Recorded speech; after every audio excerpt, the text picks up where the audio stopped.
Hey guys, welcome back to my lair. My name is Loki, and today we're going to be talking about random encounters in D&D. So I've been running D&D for like 8 years now, and I've always been looking for better ways to run random encounters. But when I first started, I just kind of threw whatever I decided on the screen. I pre-planned my encounters, and I realized over time that that's not really the way I wanted to run D&D. I wanted things to feel a little bit more random and chaotic and exciting. I didn't really even want to know myself what was going to happen in the story. So I do things a little bit differently. In my games, how we do it is that I every hour or 2 hours, God, my voice is going.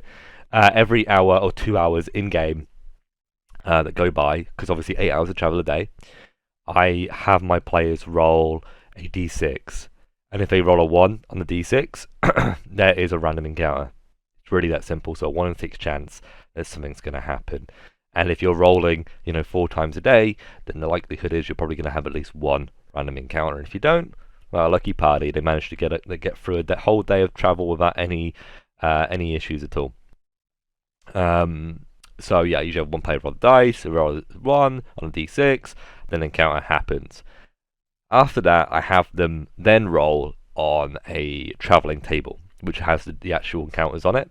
This can be a d6, a d8, a d10, or a d12 in various options. I have one for you today, guys. This is the one that I've just made. This is kind of the kind of thing that I would probably use for my campaigns. And as you can see, there's 8 options, or 7, technically 7 options on here. So there's Sturge, which are, these little parasite, mosquito, little bat things, and they suck the blood out of you.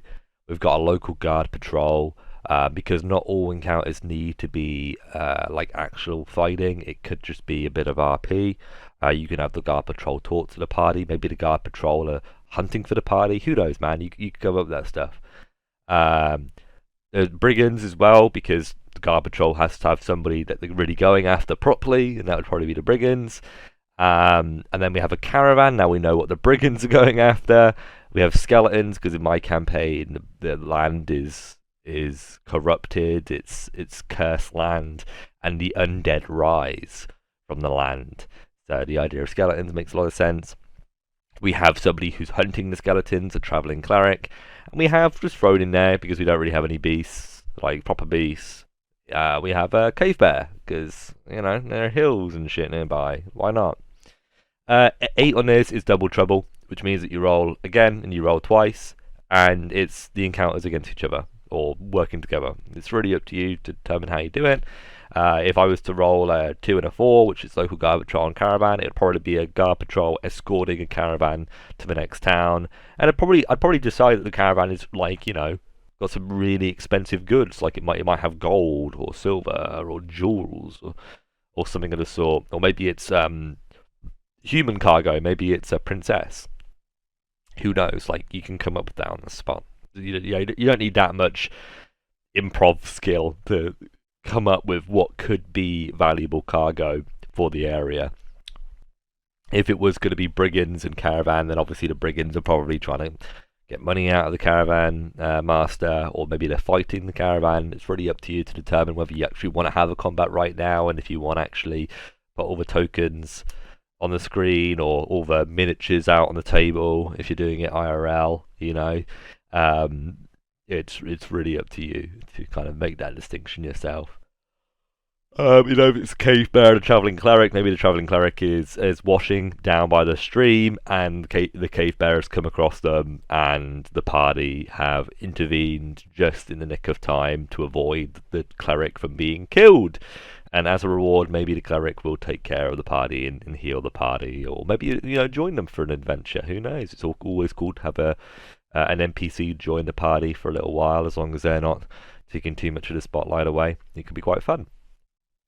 But yeah, so this is the kind of thing that I would obviously use, and the idea is, as the party get to a higher level, I would remove things from like 1, 2, 3, and I would replace it with new things for a higher level group. and I'd allow what actually happens in the campaign to kind of determine the direction. So let's say, for example, that orcs invade the area, then probably what I would do is I would push up the numbers, or maybe I'd expand the table if I want to keep everything on here. I could make it a D10. I could add a couple of rows, and I could have double trouble be 10.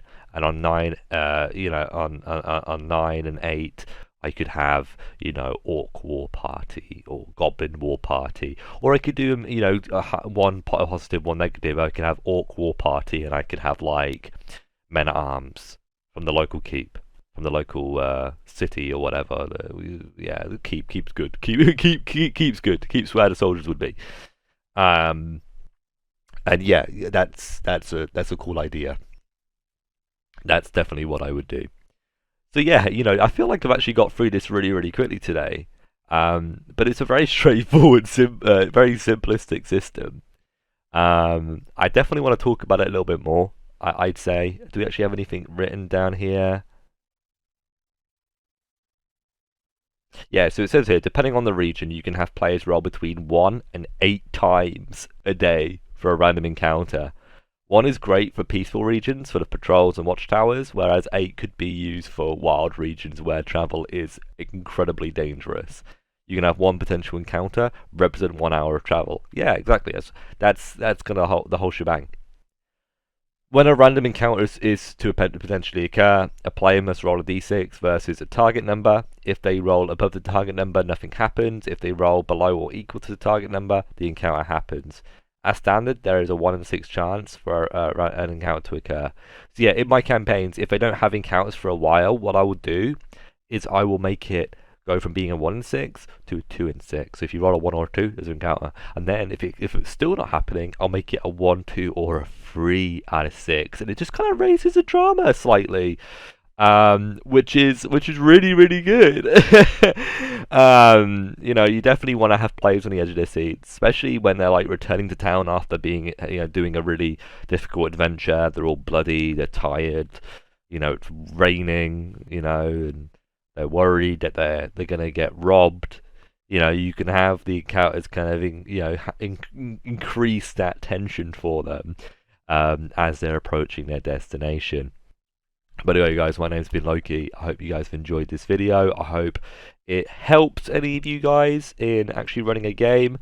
Be aware that obviously this system works best with hex crawls and point crawls. It's just very obvious. But you can always think about how far players can travel a day. So if it's like 25 miles or 30 miles or 20 miles, you can just make a distinction of how many times they will roll on this table a day. It could be 1 time, it could be twice, it could be 4 times, and then just divide the number of miles that are traveling by that many chances for a random encounter, and that will give you kind of like the bridgehead. It'll give you some direction of how many hours will go by before the next random encounter will be rolled. It's just a simple way of doing it, and my players like it. I'm sure yours will too. Thanks, guys. I'll see you guys on the next one.